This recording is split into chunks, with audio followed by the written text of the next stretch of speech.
Hello, good afternoon, everyone. Am I audible and visible to all of you?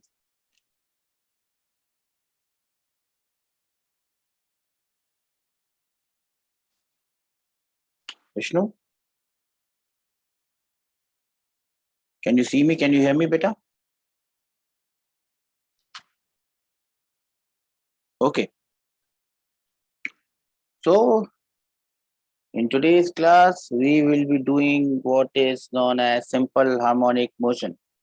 We'll try to cover up this topic in a short way, as short as possible, and try to understand what type of questions can come or are coming in the exam. Any idea do you have about simple harmonic motion? What is a simple harmonic motion? What is so peculiar about this motion? Mm. So, if I just start with the very basics, for any simple harmonic motion, you have something known as O. This is known as the mean position or the equilibrium position. Do you know this? Mean position or equilibrium position? What is so peculiar about this mean position or equilibrium position? The force acting at this point on the particle when it is at its mean position is zero. There is no force acting on this particle. Now, as soon as I move this particle away from this mean position, as soon as I move this particle away from this mean position, for example, I bring it here, what happens on this particle? A force starts to act on this particle, which tries to bring the particle back to its original position. So this Fr is the force which is trying to bring the particle back to its mean position. This flow force is known as the restoring force. So a restoring force will keep on acting on the particle, and this restoring force is going to bring the particle back to its original state. Now, if this restoring force F is directly proportional to the displacement, or I should say negative of the displacement from the mean position, what do you mean by negative of the displacement? If I find out the displacement of this particle from the mean position is x vector, and this force is proportional to x vector, but it is directed opposite of this x vector, then such type of motion is known as simple harmonic motion. Now, there are some conditions that must be fulfilled for any motion to remain simple harmonic. Do you know what these conditions are? If I just elaborate those conditions, there should not be any resisting forces or resistive forces acting on this, because if they are resistive forces, then there will be some energy which will be lost. Normally, in simple harmonic motion, the energy is always conserved. If energy is lost, the motion does not remain simple harmonic. Now, we know something known as the amplitude of this simple harmonic motion. What is the amplitude of this simple harmonic motion? The maximum displacement it moves on one extreme, or the maximum displacement it has on the other extreme, is known as the amplitude of the simple harmonic motion. In most of the cases, apart from one or two cases, the amplitude of this oscillation has to be very less.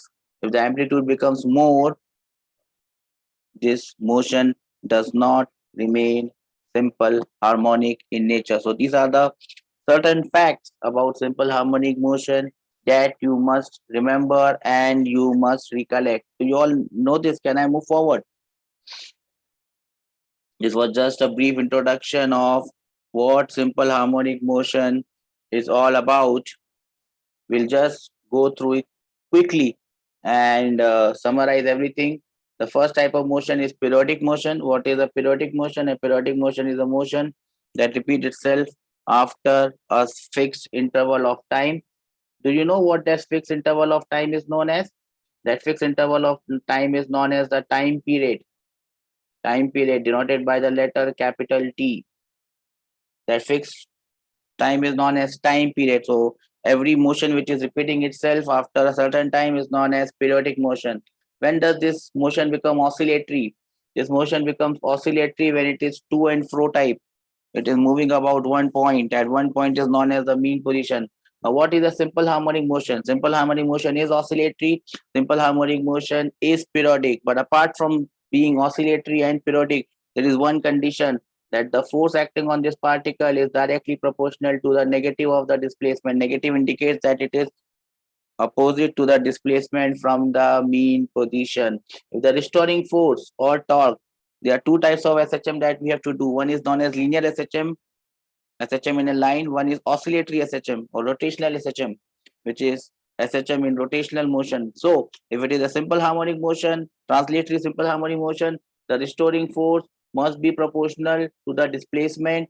If it is angular SHM, rotational SHM, the restoring torque must be proportional to the angular displacement of the particle. So I can write it like this: torque is proportional to minus of d theta. So when I displace it from its mean position, there must be a torque acting on it, which is restoring torque, which will try to bring the particle back to its original position. Now you can think of this as something that we discussed in the previous class about stable equilibrium and unstable equilibrium. Remember, there was this point O. If I move something from this point O, this is like the bottom of a hill. If I move something from this point O, what will happen? If I move something this point O, it will try to come back to this point. If I move something here, it will again try to come back to this point. So this becomes a point of stable equilibrium. Simple harmonic motion ka equilibrium wala point is a point of stable equilibrium. Do we understand this? The mean position of a simple harmonic motion is just like the point of stable equilibrium. If you dislodge it from that position, it will always try to come back to its original position. So you can understand simple harmonic motion as something that has got to do with stable equilibrium. Two types of SHM, linear or angular. Linear means through and through in a straight line. Angular means like this: simple harmonic motion, simple pendulum. You can call the motion of a single pendulum as angular SHM, provided that the amplitude is very small. We all know the equation of SHM is F is equal to minus kx, minus indicating that is opposite, k is a constant.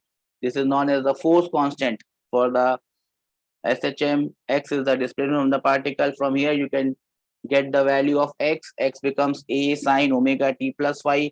A standing for amplitude, omega standing for angular frequency.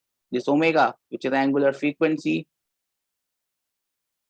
sometimes people call it angular velocity. We used to call it angular velocity.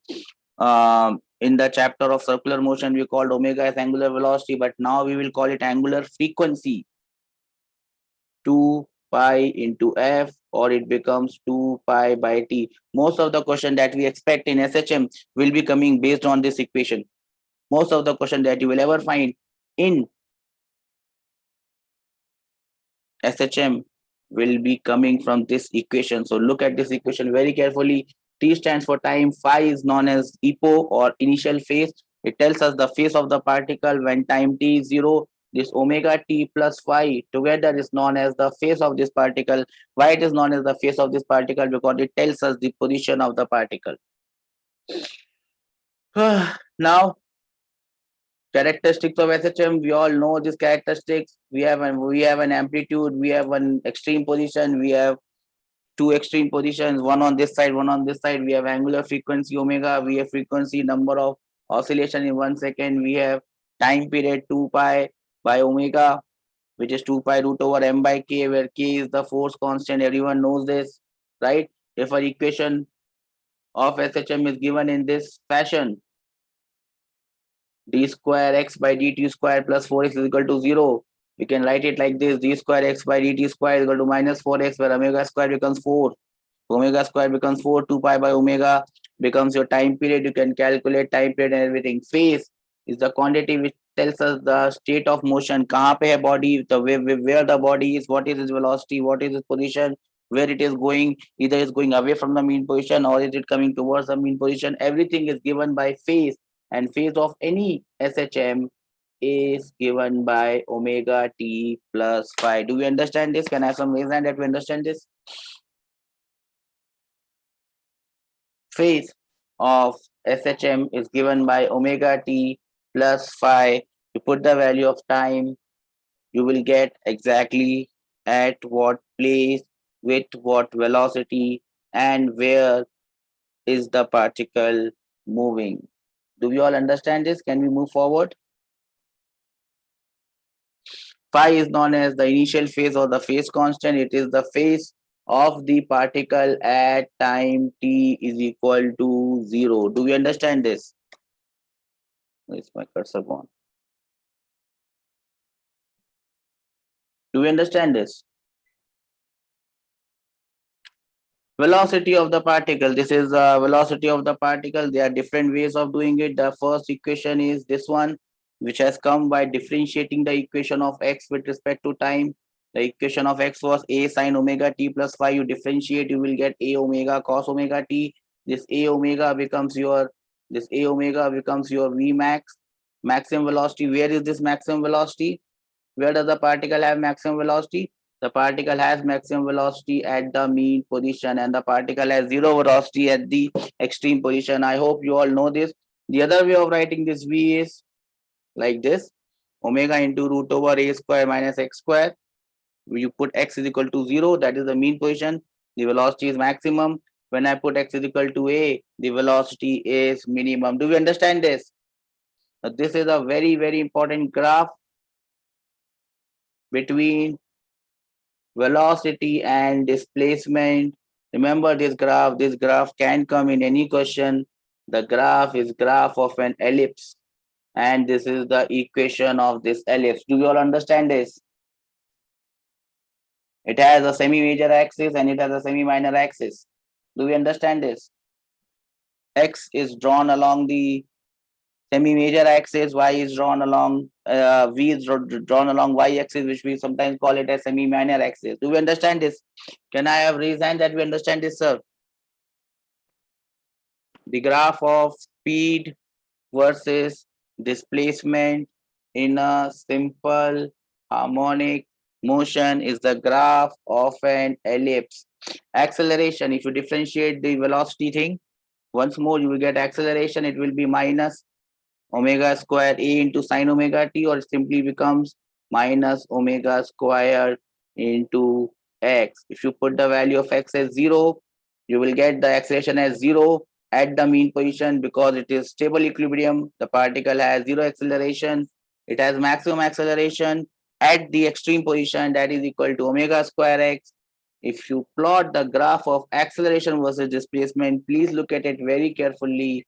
You might miss all these simple points. This graph is a straight line graph. Now, these are simple questions. Based on this, we should be able to solve these questions.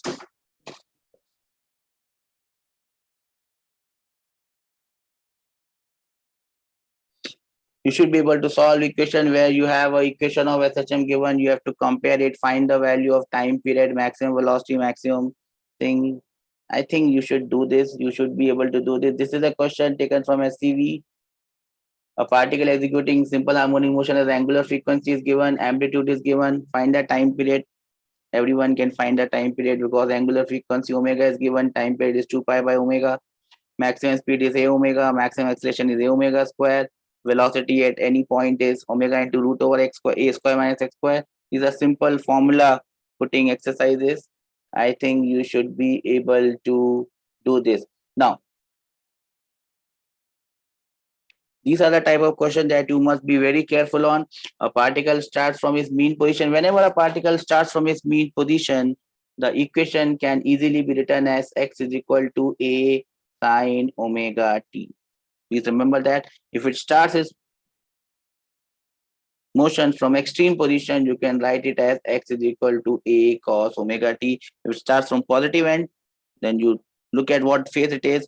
You start it from the negative end, you look at what the phase is, and you can write the equation carefully. Am I clear? Okay.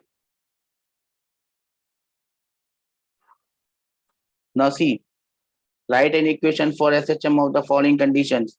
If the particle starts from here, the equation becomes this. The particle starts from here, the equation becomes this. The particle starts from here, then you'll have to be very careful of how you write the equation. The equation should be given in this form. If you write it from the mean position, see, this is the mean position O, this is the extreme position A, and it is here A by 2. So you can, if you want to write it from the mean position, you will write it as x is equal to A sine omega t, and then you have to find the angle from here to here, and from the and the angle from here to here. So from here to here, how much is the angle? I think it is 90 degree. From here to here, it will be 60 degrees. So total angle becomes 150, and hence this 150 has come. Do we understand how I've written this equation? Either you can write it in the form of sine wave, or you can write it in the form of cos wave. If you write it in the form of cos wave, you will write it from the point A. Then you can write it as equal to x is equal to A cos omega t, plus you have to just add this angle. This angle is 60 degree. So you can either write it that way or this way. Do you understand this? Can I have some reason that we understand this, sir?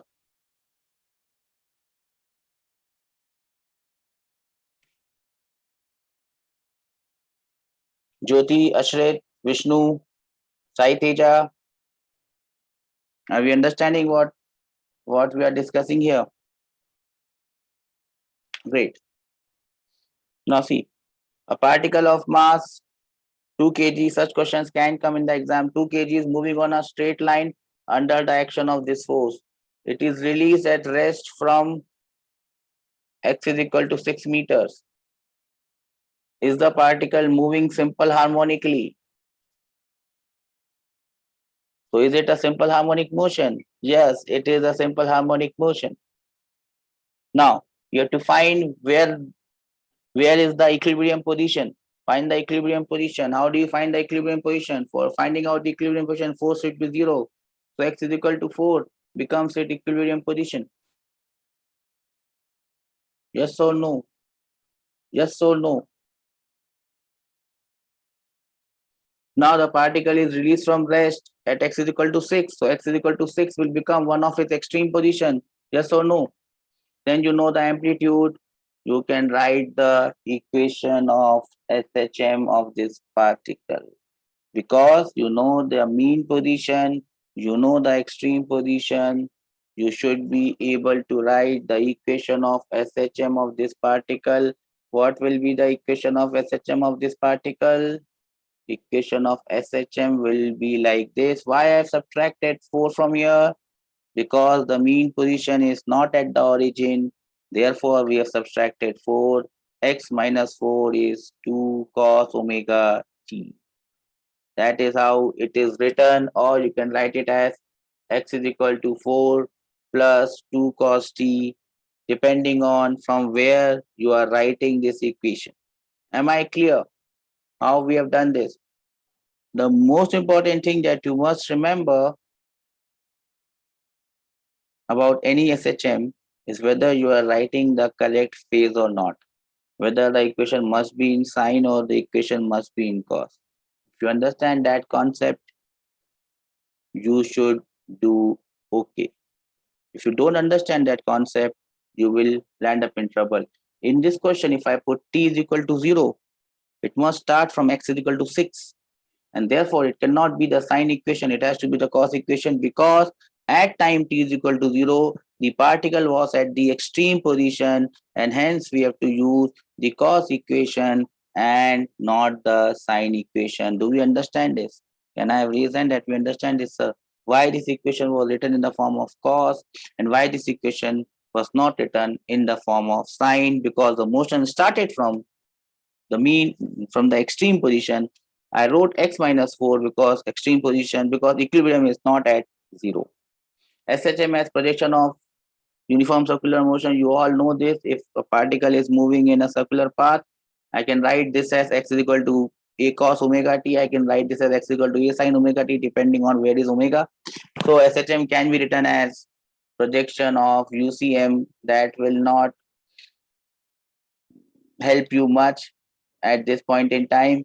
Here they have plotted different graphs, x versus time, a versus time, v versus time, a versus time, and so on. Based on these graphs, see, there was a question that was asked. Based on these graphs, there was a question that was asked. This is IIT JEE screening 2003. We see the question. For a particle executing SHM, the displacement is given by x is equal to a cos omega t. Identify the graph which represents the variation of potential energy as a function of t and as a function of x. So potential energy of the graph, potential energy of the particle is drawn with t and x. Which of the graphs are correct? Option A 1 and 3. Option B 2 and 4. One graph, 1 and 2 graph are graph of energy versus time. 3 and 4 graphs are graph of energy versus x. Option C 2 and 3. Option D 1 and 4. What do you think is the answer and why is this answer? What do you think is the answer? Anyone can give me a hint of what is the answer?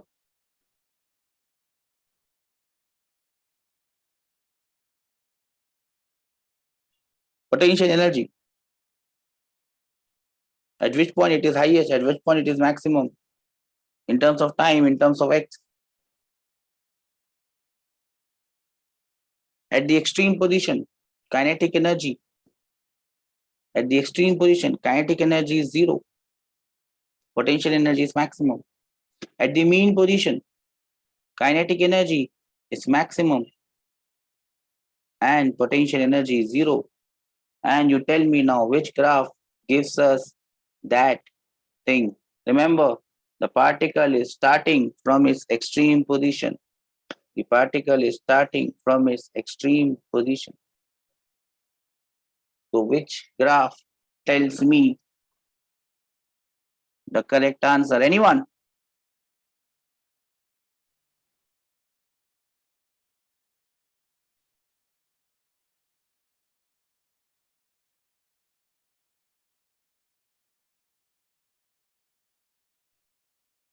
At time t is equal to 0. At time t is equal to 0. The particle is at its extreme position. Its extreme position, its potential energy must be 0. Yes or no? At t is equal to 0, its potential energy must be 0. Yes or no? No, its potential energy must be maximum. Its potential energy must be maximum. Because it is starting from its extreme position. Potential energy must be maximum. Which graph is giving you the potential energy maximum at t is equal to 0? It is graph number 1. Do we understand this? This graph is giving its maximum potential energy at time t is equal to 0. So graph number 1 is correct. So the correct options are either A or D. Yes, Vishnu. Then you look at when x is 0. When x is 0, that is the mean position. X is 0 is the mean position. At mean position, potential energy has to be minimum. In this case, it is 0. So graph 3 must be correct. So the correct option must be 1 and 3. Do we understand this? Can I have raised hand that we understand this?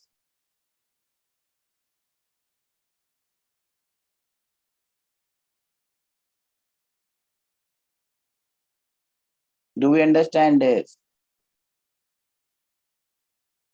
Everyone understands this.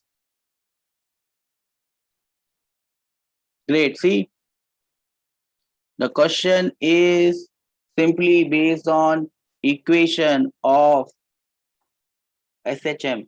And these are the type of questions that you can expect. Similarly, question number 6. Function x is equal to a sine square omega t, b square cos square omega t, c cos sine omega t cos omega t represent SHM. In which case? Represent SHM in which case?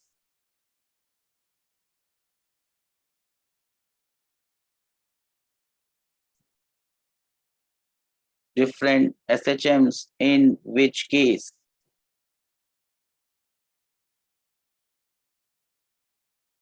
Waiting for your answers.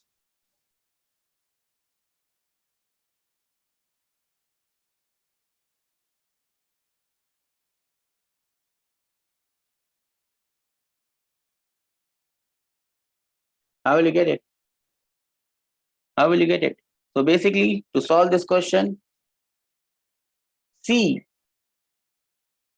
A is equal to B and C is equal to 0. How will it represent SHM?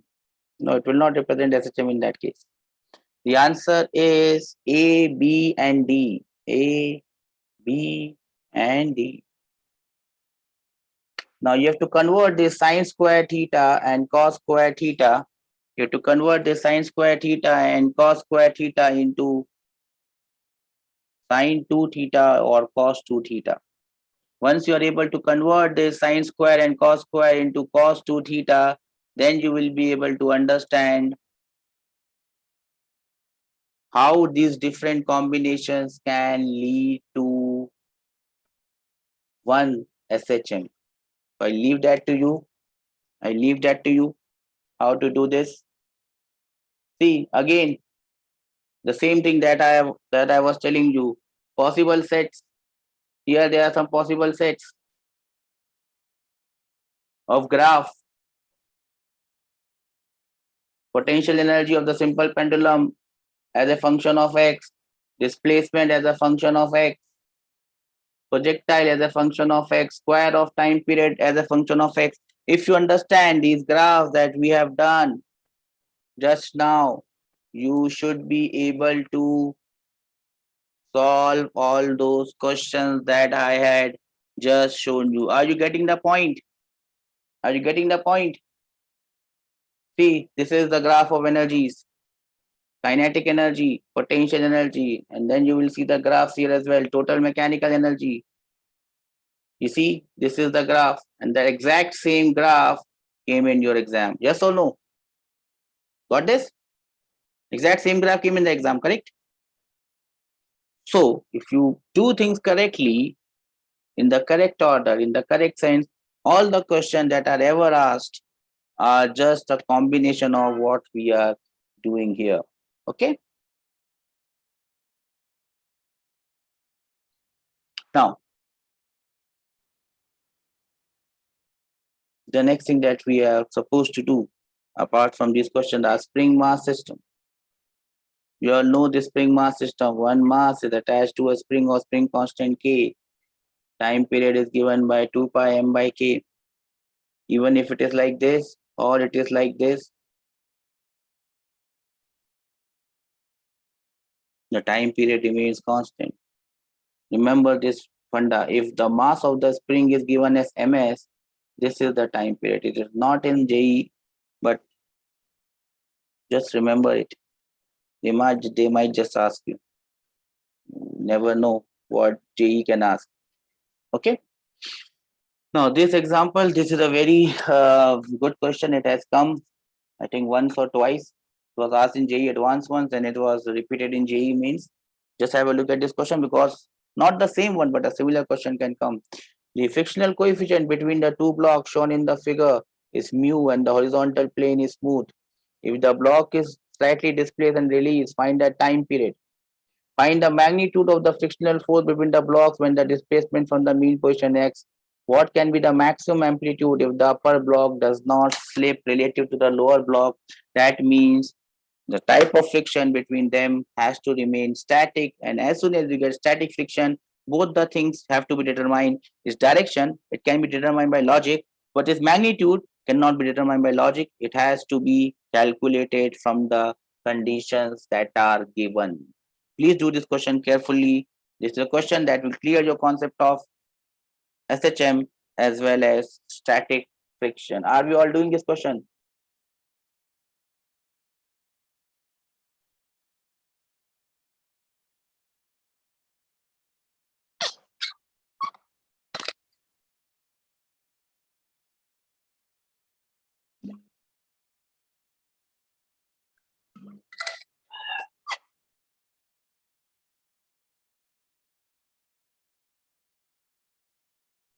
Okay. Have you tried this question, everyone? I give you a minute to try this question.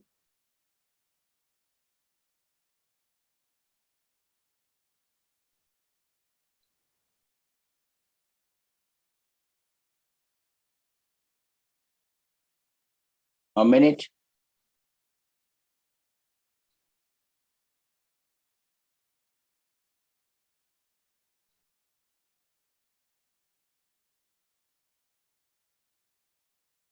Okay, done.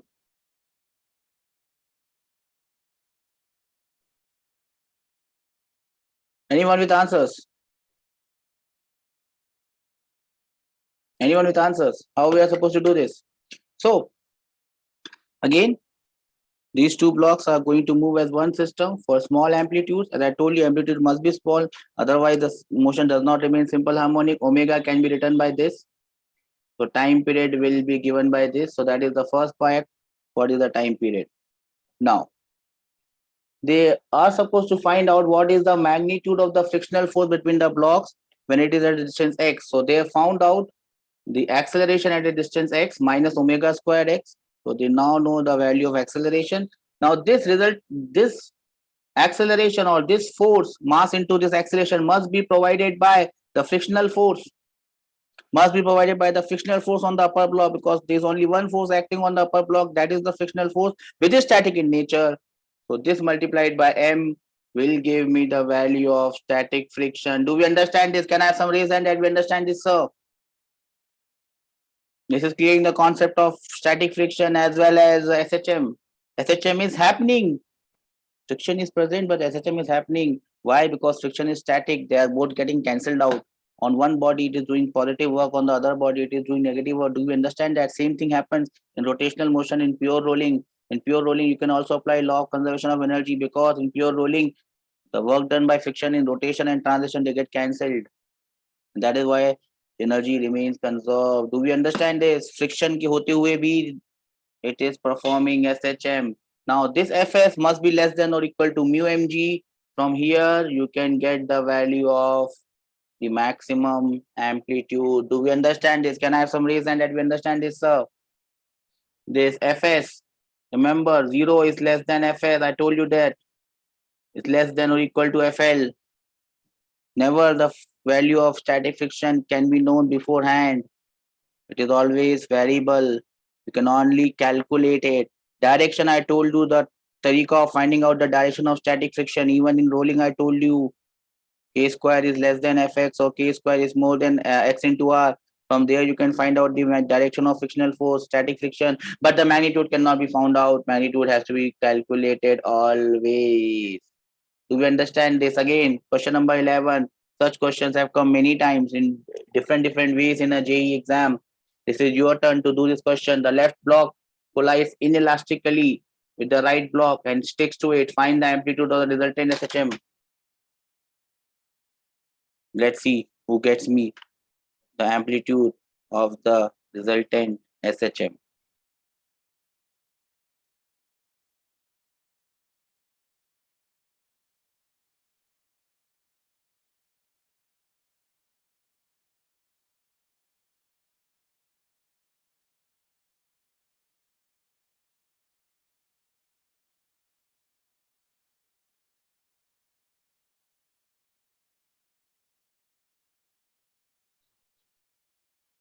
Can you get me the answer for this one? Anyone? I'm waiting for your answers.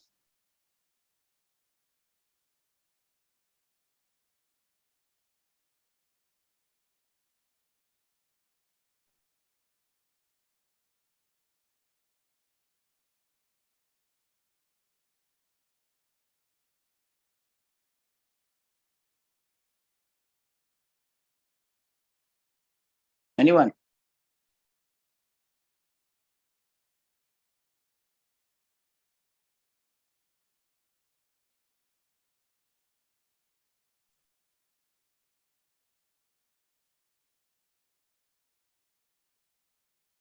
So what is the problem? Find the amplitude of resultant SHM. How will you find the amplitude of the resultant system? How will you find out the resultant of the, how will you find out the amplitude of the resultant SHM?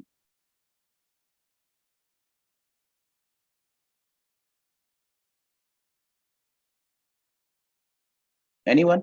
So basically what concept we are going to apply here is whatever, see the total energy after the collision happens, not before the collision.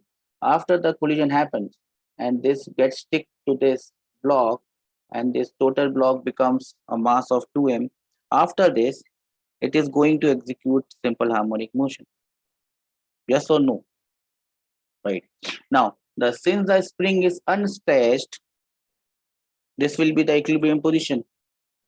Now, the total energy that this system has right now is kinetic energy, and it is at its mean position. How will you find the amplitude of oscillation? This entire energy, which is kinetic in nature and it is at its mean position now, will be converted into potential energy when it reaches its extreme position. So that is the funda. So how do we find out? First, we apply law of conservation of momentum. Momentum is conserved any type of collision here. So we find out the combined velocity. The combined velocity of the two blocks will be v by 2. Then we find out the total energy, total kinetic energy, half into 2m into v by 2 ka square. So total kinetic energy becomes 1 by 4 mv square. This is the total kinetic energy of this system. The two blocks have now become one block and it has become a system. The system is at its mean position. When it reaches its extreme position, this entire energy will be converted into potential energy of the spring, half kx square, x becomes a. So half ka square becomes 1 by 4 mv square, and we have the answer for the amplitude of SHM. Do we understand this? Can I have some raise hand that we understand this, sir?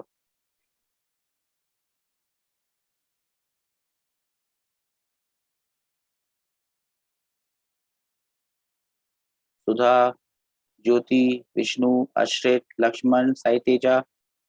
Do we understand what we are doing here, beta? The system is at its mean position.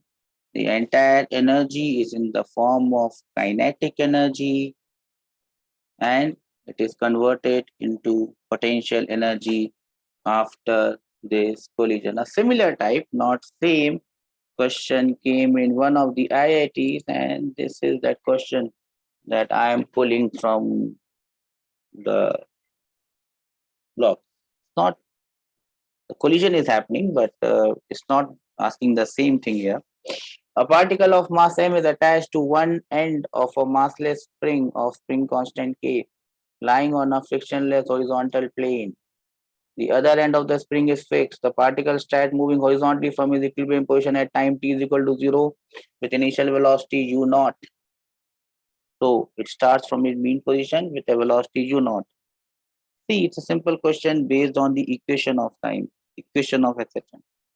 When the speed of the particle is 0.5 u naught, that means it has not reached its extreme position. Simple things, JEE Advanced. Simple things. That means it has not reached its extreme position. It collides elastically with a rigid ball. Dumb, it collides. After this collision, these are the four options. You have to tell me the right option.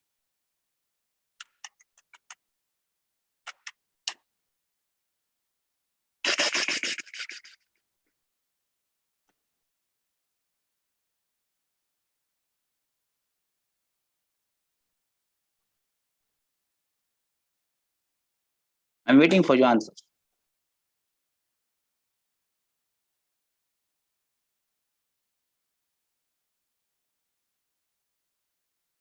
I'm waiting for your answer.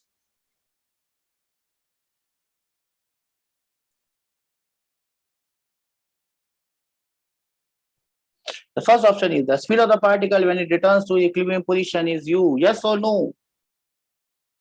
First option, is it correct or not? So it collides elastically when the velocity is u by 2. So it will come back with the same velocity u by 2. So it is same as it completing its entire motion. So when it comes back to its original position, will the velocity be u naught? Yes or no?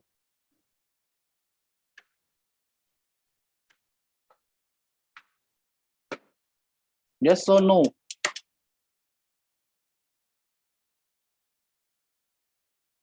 How many of you feel that option A is correct?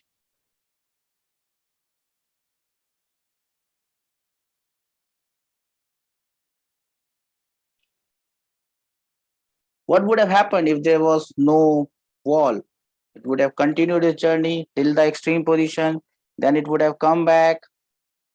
Where there was a wall, it will again come back with a velocity u by 2, and it will go back to its mean position with a velocity u in the opposite direction.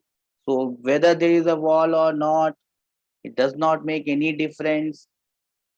It will come back to its original position with the same velocity u. So option A is correct. Do we understand this? Can I have raised hand that we understand this, sir? Do we understand this? Yes or no? Option A. Option B, the time at which the particle passes through the equilibrium position for the first time. This is given as half of time period. It would have been half of time period if there was no wall, but there is a wall, so it does not travel from the wall to the extreme position, from extreme position to the wall. That much time is saved. So option B cannot be correct. Now there are only two options left. The time at which the maximum compression of the spring occurs. Number one, the time at which the particle passes through its equilibrium position for the second time. For the second time when the particle passes its equilibrium position, what will be the time? So you have to find out the time it takes. If I draw the diagram, this is where it started its journey. Then it hit a wall and it came back with a velocity u by 2. This is the mean position. So first of all, you have to find the time from this mean position to this position. How much time it takes to go from here to here using the equation of motion x is equal to a sine omega t. Because it starts from its mean position, you can find out the time. This time t will come as, I think I'll just look at this, pi by 3 m by k. Pi by 3 root over m by k. This time will come as pi by 3 m by k from point A to point B. So it will take pi by 3 m by k to go from A to B. It will take pi by 3 and m by 3 to come from B to A. Then to get the maximum compression, it will have to go back. It will have to go back to 1/4 of its time period. 1/4 of its time period is pi by 2 root over m by k. So this 2 pi by 3 root over m by k plus pi by 2 m by k will be the time at which it will have its maximum compression from A mean position to wall pi by 3, from wall to A pi by 3, from A to maximum compression pi by 2. You add this pi by 3, pi by 3 and pi by 2. I think you will get 5 pi by 6 root over m by k. So that is the time of maximum compression. The last point is, so this is wrong. The time at which the particle passes its mean position for the second time. For the second time, when does the particle pass its mean position? I start from A to B, wall, pi by 3, B to A, pi by 3, so it becomes 2 pi by 3. Then from here to here, pi by 2, from here to here, pi by 2. So it is 2 pi by 3 plus pi. The answer will be 5 pi by 3. So option D is correct. So the correct answers are A and D. This is how questions are asked in our exams. Are we getting a hint of what are we preparing for? Is it scary? See, the question is pretty damn simple, isn't it? The question is pretty simple. The only thing is you'll have to be very careful while you are attempting a question in JEE because that question will be tricky and you might be caught somewhere. Am I clear?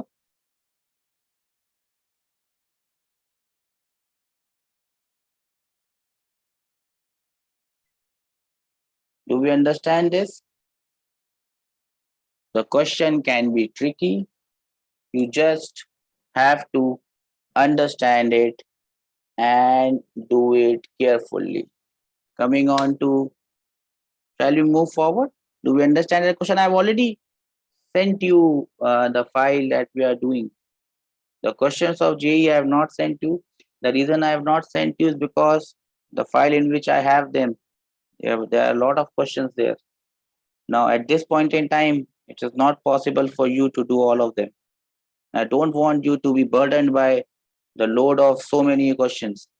That is why I've given you the most precise study material. The study material which covers each and everything that you are required to do in the time that you are left with. So just study the study material that I've given you, and I think that would be good enough.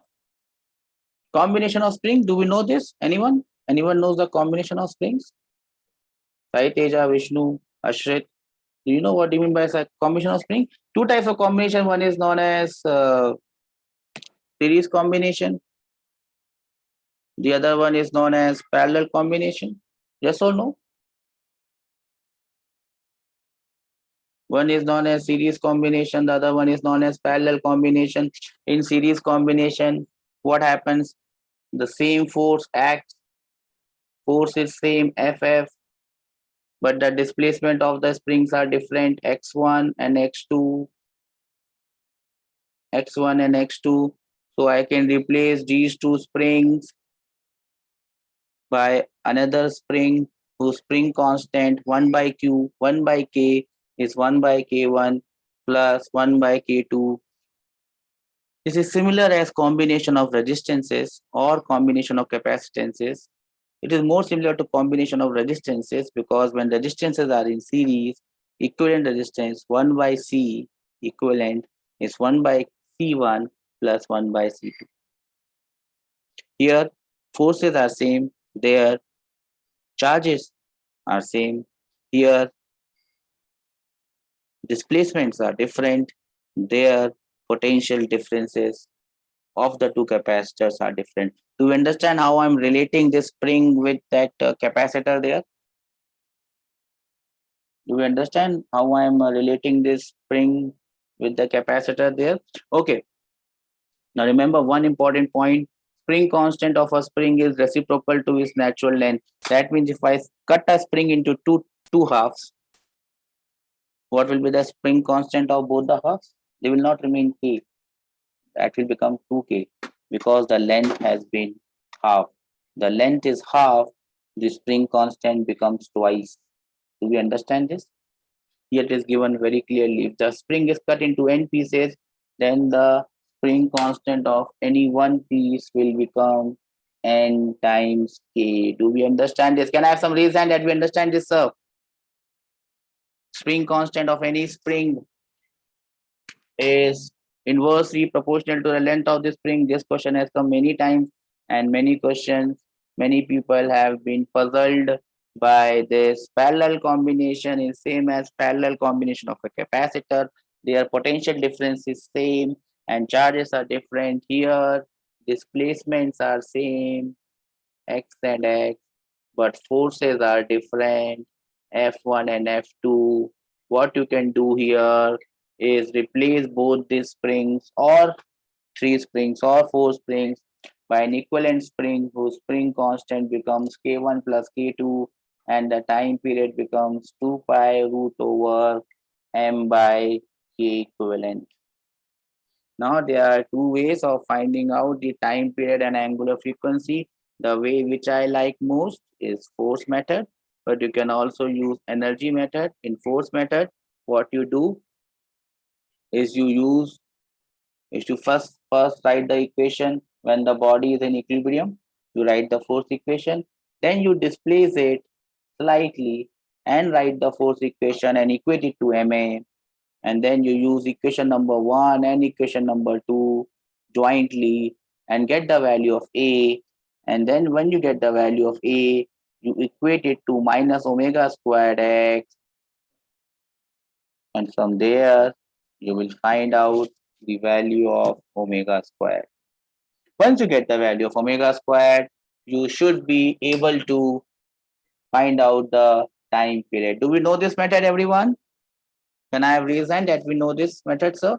Okay. The another method is the energy method. Same thing is done. The first equation is made for equilibrium. Then we displace it slightly by distance x. Energy must remain constant. So we write the equation of energy, we make it constant, we differentiate this energy once, we will get a relation between acceleration and x. Using this equation and the first equation of equilibrium, you should be able to get the value of force or acceleration. You equate this acceleration to minus omega squared x again. You should be there with the value of omega. Once you get the value of omega, you get the value of everything. Okay. Now remember this simple pendulum, time period of this simple pendulum, 2 pi root over L by G. We all know this. Yes or no? Yes, we all know this. Now remember in this simple pendulum, this is a very small thing. For approximation, you can take the value of G as pi squared. That might simplify your calculations for the exams. Now, this is the time period. If the amplitude is small, which is simple harmonic, if the amplitude is more, then this is the formula. It's not meant for you. You can just remember it. General formula for time period is this: if the length of the pendulum is very large compared to the radius of Earth. This is the formula where R stands for the radius of Earth. If the length is very large, if the length is very small, 1 by R becomes very small and we can neglect it. If length is very large, 1 by L and 1 by R are comparable, and hence we have this formula. So remember this formula. On increasing the length of simple pendulum, with time period increases by time period of simple pendulum of infinite length.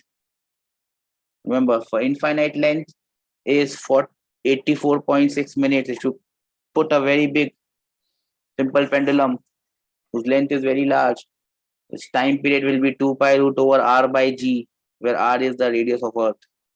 Remember this. Simple pendulum performs angular SHM, but since the amplitude is very small, we can call it as linear SHM. Now, these are the three things that you must remember, because these three things may not be a part of your SHM, but they are a part of your error wala chapter. And these are the type of question that they ask in error, and one question always comes. If G is constant and delta L is change in length, what will be the change in time period, ratio wise or percentage wise? This is how you find it out. I hope you know this. If L remain constant and value of G is changed, what is the change in the time period? If L and G both are changed, what is the change in the time period? Remember this. When L is changed, if you increase L, time period increases. If you decrease L, time period decreases, because it is directly proportional to L, the root. But it is inversely proportional to root over G. So when you increase G, time period decreases. When you decrease G, time period increases. When you change both L and G, When L increases, time period decreases. When G increases, time period decreases. And hence we have a negative sign here in between the two. Do we understand this? Can I have some reason that we understand this?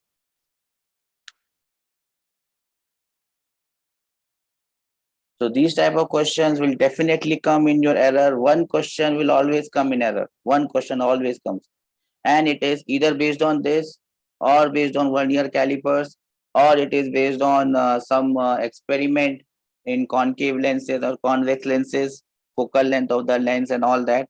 One question is sure that will come in your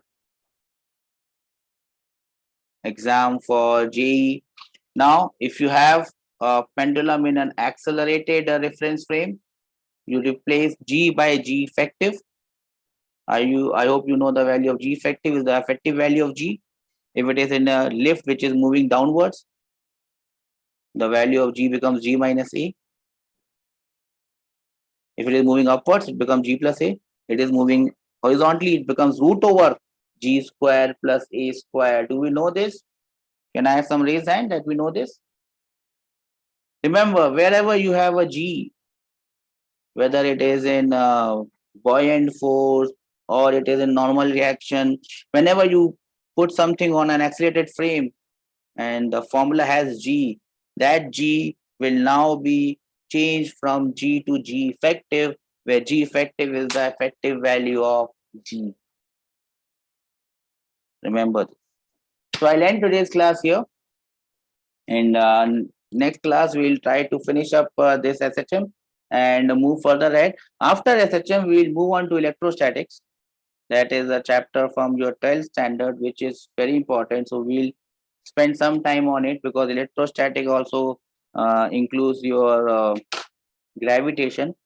So most of the questions that are going to come, you should be able to solve them in electrostatics. So we'll be spending time in electromagnetism. That means electrostatic, electric current, magnetic field, magnetic effects of current, EMI. Will be spending some time on that because if a question comes in JEE on that, you should be able to solve it. There are no doubts that you should not be able to solve it. So with that, we come to a wrap of this class. If there is anything that you can ask me, please ask. Else, I am done for my class. Bye bye.